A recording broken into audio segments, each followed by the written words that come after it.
If we chuck in a celebrity you recognize. Oh, we're getting $1 billion. Chuck in Mr. Beast. Oh, good God, it's the Angry Birds 3 movie. The next in line for an obviously terrible franchise animated movie. Add it to the long-growing list. What a recession indicator. But this one's got an exciting twang in it, because we know, as one of the only real announcements behind this movie, that Mr. Beast is in it for some reason. Sounding to be just the most generic, obvious through line of a franchise hopelessly trying to stay relevant, with the most weirdest and strange, direct approaches to make that happen. You remember Angry Birds, don't you? The game? 20 years old at this point, practically. Remember the first movie? Years and years later from the release of that mobile game pop-off. Then they made a sequel and called it there, and have now made a third one all these years later. Excuse me, I'm sorry. Usually I'll complain about the trailer before the trailer, or maybe an incredibly loud boom at the start of the video. Who's that? What? I'm 2 seconds in. There's a baby now. I know it's not the movie, but where's the setup? All right, cool. Red fucks. Baffling marketing to start. Show me Mr. Beast. That's what I'm really here for. Oh, that was the trailer within a trailer. Sorry. Hey, at least we're looping back to the original complaint. What a terrible way to reveal the fact there's a child now. It's a spoiler. Just a literal open up with a spoiler. Maybe not as virally known to be terrible as Shrek 5, and generally has always been a bit of a back burner project that you know is probably not that great. You know, it fumbles into generic neutral territory. But after looking at this trailer, this looks to be just the most generic, terrible, uninventive piece of general bird crap. It's Paramount Pictures behind this studio, currently one of the bottom barrel studios of our time, and it shows, because this movie is meant to be the threequel of this franchise that's now still going. So what plot could you possibly put in there? How's about parenting? I'm a professional full-time parent. Jesus Christ, how many birds was that? Is that the same teenager? Is that 4 kids? And none of them are red? That looks pretty orange to me. Does that count? What does blue and red make together? I don't think it's orange. What? Are these guys purple? I genuinely can't tell. Red's not even gonna do anything in this movie, is he? He's gonna be too busy juggling 4 children and 1 high school drama sports team, I guess. Alright, sure. Go off on one. Mr. Beast. What a great way to revive your IP with just that through line again. We have seen it a bajillion times before, a bajillion times better, and this looks to be either the exact same version of the most boring, uninteresting, neutral, tropey through line, or literally even worse when you think about it in a modern lens. Whoa, time to call in the bomb squad. Ooh. If I was an Angry Birds fan of the games, I'd be pissed, you know? I always think it's weird when we have stomach and butt inflation animation stuff, you know? It's been around.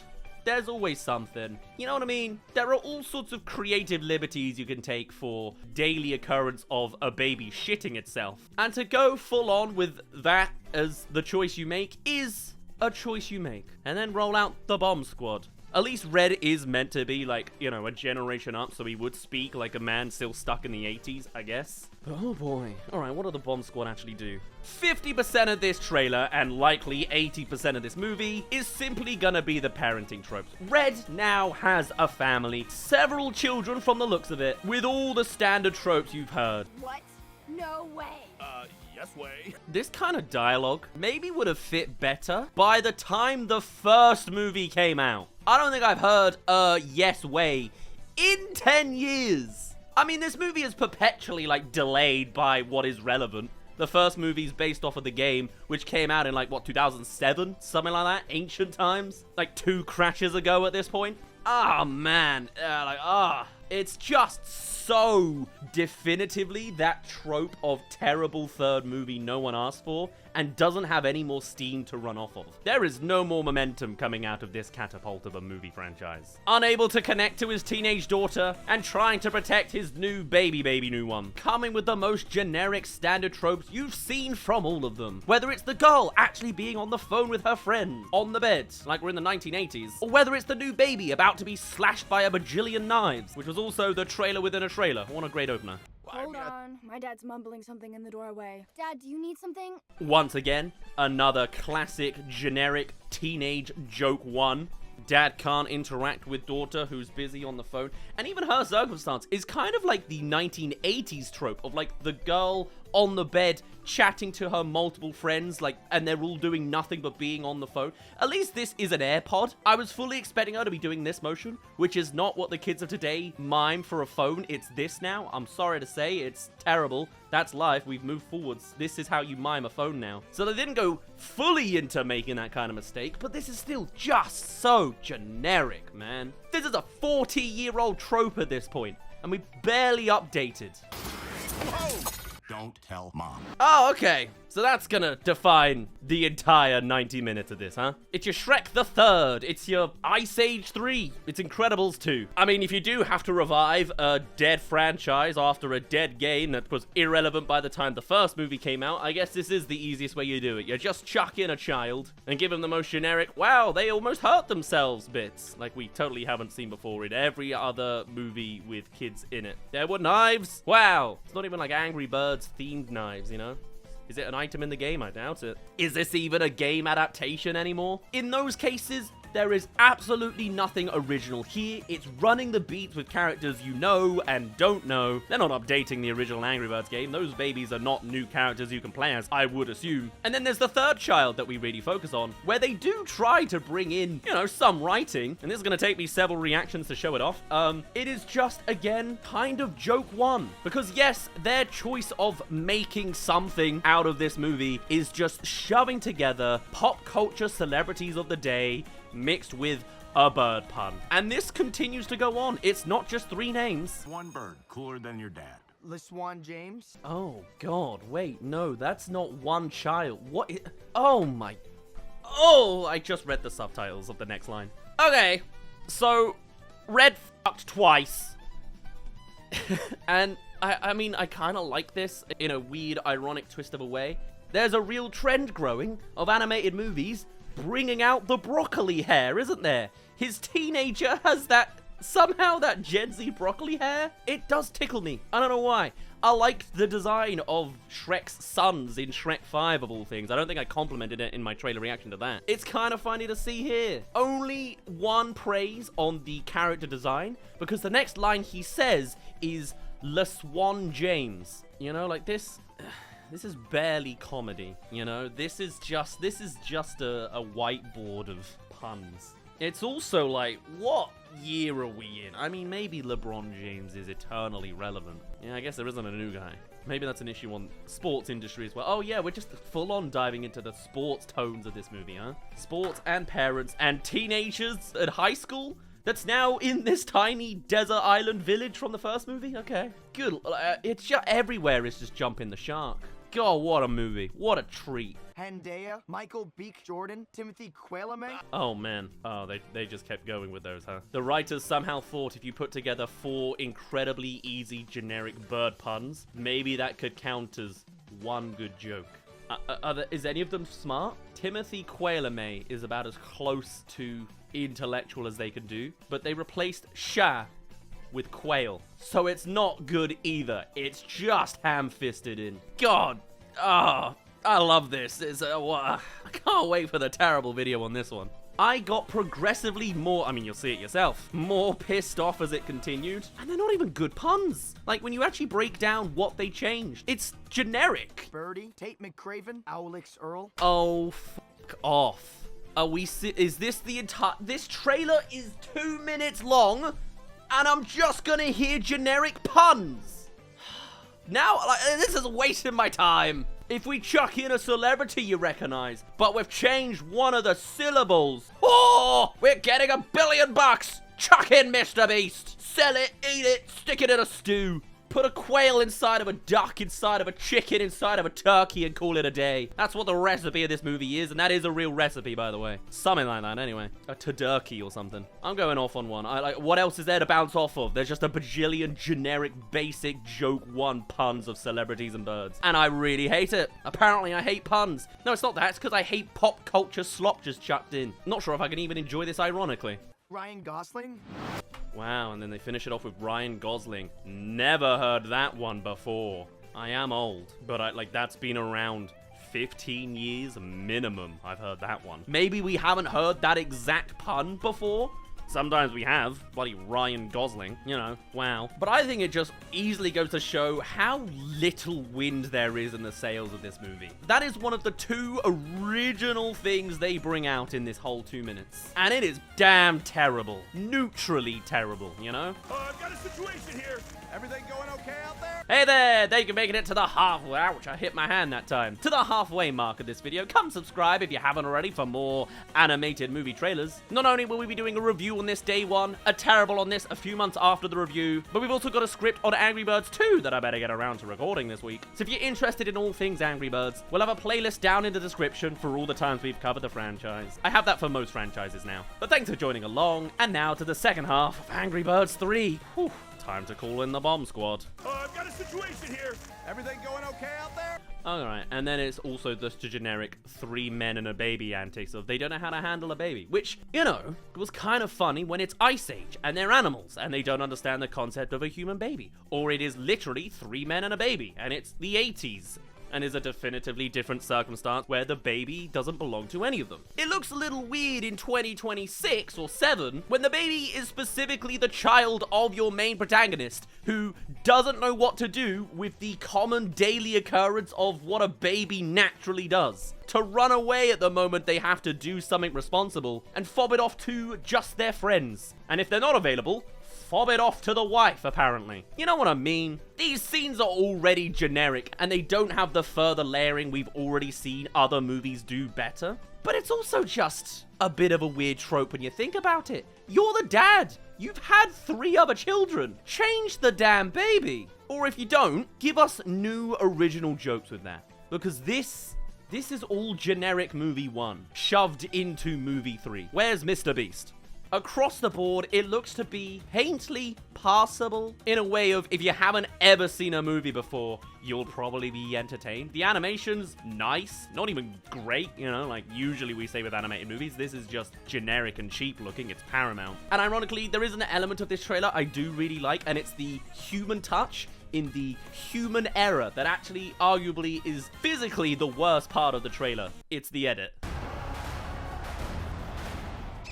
Man, it's even more impressive to see like the actual marketing editing. Weirdly enough, the fact that we now just have cruddily done in post-production some slow-mo in the trailer kind of makes me root for it more. Not in the sense of I think this is going to be a good movie, but I'm like, I hope whoever edited this trailer, I hope they're doing well, because they seem like an intern, you know? I could feel a hint of the human craftsmanship on how much of a shitty edit I've just witnessed for that second. It's a big reveal of baby limbs, which I totally couldn't tell from the spoiler trailer within a trailer at the start of this video, but also with those shots, we just play it at 50% speed. Fake a reveal, you know what I mean? I hope the people who made this are doing well. Not at all am I hoping for the movie to be well. Really says a lot when I feel the most impact from the human errors I can read in between the lines. Really says a lot that that's the thing I attach to the most, because the rest of this is just slop, is what it is. It is human-made generic slop. A boiling down of the tropes of the last 40 years. Done under a new lens, shoved in with an IP that doesn't need to be reanimated again. Certainly not now. It's not relevant and not needed. These characters didn't need to go on this exact generic journey. And I can't even really call it like some sort of ironic, terrible feast, because I'm either really genuinely bored, as the Angry Bird movies kind of tend to do for me, or I outright do genuinely despise what I'm seeing. We've seen the parenting plotline done a million times before, and there is an attempt at one original joke in this. Do I say I love it? No. Does it get a brownie point? Sure. It's mixing the baby peeing like a fire hydrant with a colander. It's like the Bellagio fountain. Alright, there you go. There is the singular one original joke I have seen in this 2-minute movie. A reference to a fountain in the real world that the Angry Birds wouldn't really have any knowledge of. But hey, they fatally did something. It goes in multiple directions in a colander. Cool, you know. Will I give it a lot of brownie points? No. I'll give it 1, because this is meant to be a preview of what great stuff to expect. I ain't seen anything else in this movie to bounce off of. This is Baby's first movie. which would have been great if the babies who were 8 years old when they saw the first movie weren't 18 years old now. Do the common kids of the day even know what Angry Birds is anymore? I doubt it. This franchise has been too slow and sloggy and weird. An IP trying its best to still be here because it's an IP that is owned by someone trying to make something out of something whilst doing absolutely nothing. Ironic that whatever parent company is shoveling this out another 5-10 years later is putting in none of the responsibility to actually make something of actual quality, much like the main protagonist, who now is the father of several things and seems to shirk any sense of responsibility. But hey, what do I know? We've only seen 2 minutes so far. That's all there is to take away from this thing otherwise. It's the closest thing we really have to cartoony physics. You know, it's kind of the same thing of like a character gets shot a bunch and then water comes out of all their body parts. You know, there's a line of logic there, but actually saying this movie has heaps of slapstick comedy and violence is also incorrect, because look at what else the baby does. Ain't no soda? Huh, that was interesting. I was bracing for another generic joke there.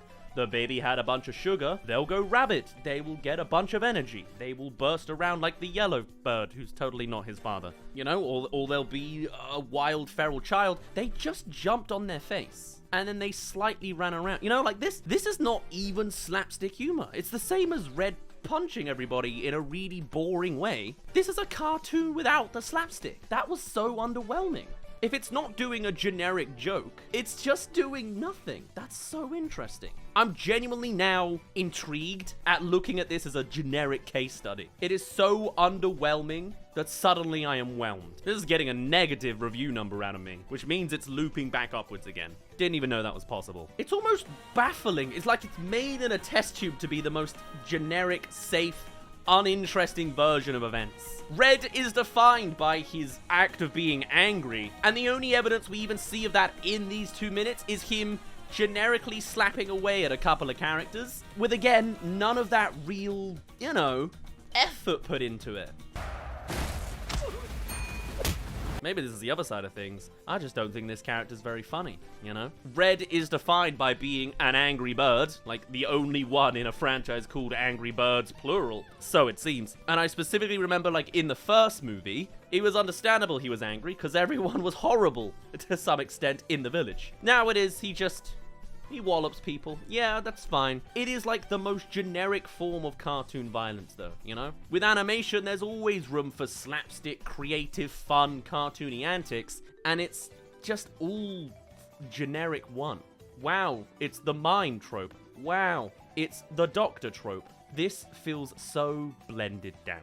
You know what I mean? Like, this is the most mobile game threequel I've ever seen. Even if we're not talking about the parenting front, the other spin we have is social disconnect with a child. Incredibly generic. I doubt they're going to touch on the phone dilemma. Also, anyway, it's weird that these birds now have phones. But hey, that's just a general strange thing that all these movies do these days. But then at least with the older son, he's clearly the sporty kid. Which again, another opportunity to tell the most generic, uninteresting, basic version of a plotline that fills the gap, because this whole movie is just filler. We can touch on scripted sports, my absolute favorite.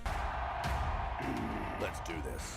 Oh wow, it's a sports movie now, is it? I thought it was a parenting movie. We are 2 for 2 on generic, obvious plot lines that have already been written in every other possible interesting way. Can't wait to watch a sport that's fully scripted. They just don't hit to me. And also, this ain't Angry Birds, is it? I mean, there's not a lot you can adapt from the games anyway. They did enough in movie 1. But still, why is any of this here, man? Just across the board, the 2 points of interest are the peeing colander and the celebrity pun names. That is all this movie has to show in originality. And they're not good originalities.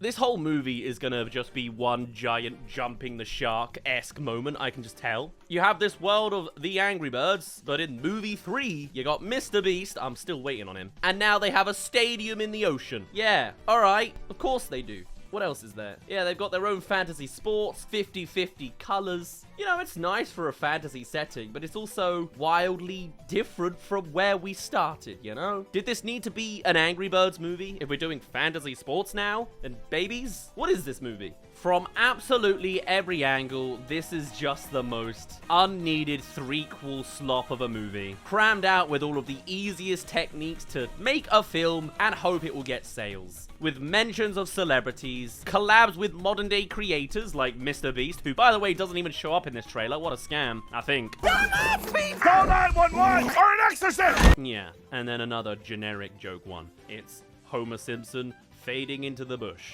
It's Dad not doing his responsible thing. There ain't nothing in this movie. Not even an angry bird. To be fair, you probably don't want an angry bird as a parent. That goes in some dark territories, and they certainly aren't even touching that as something to explore emotionally and have a good ending with. Nope, couldn't possibly. Mr. Beast, where was he? I don't think I even saw him. What a shame. What, his name's not even in the cast? You're kidding me. That's the whole reason I'm there. How else you meant to sell to the kids of the day? What? Oh, Mr. Beast is there. No, there he is, right on the end. Don't know who he is, but he's in there. Can't wait to review it.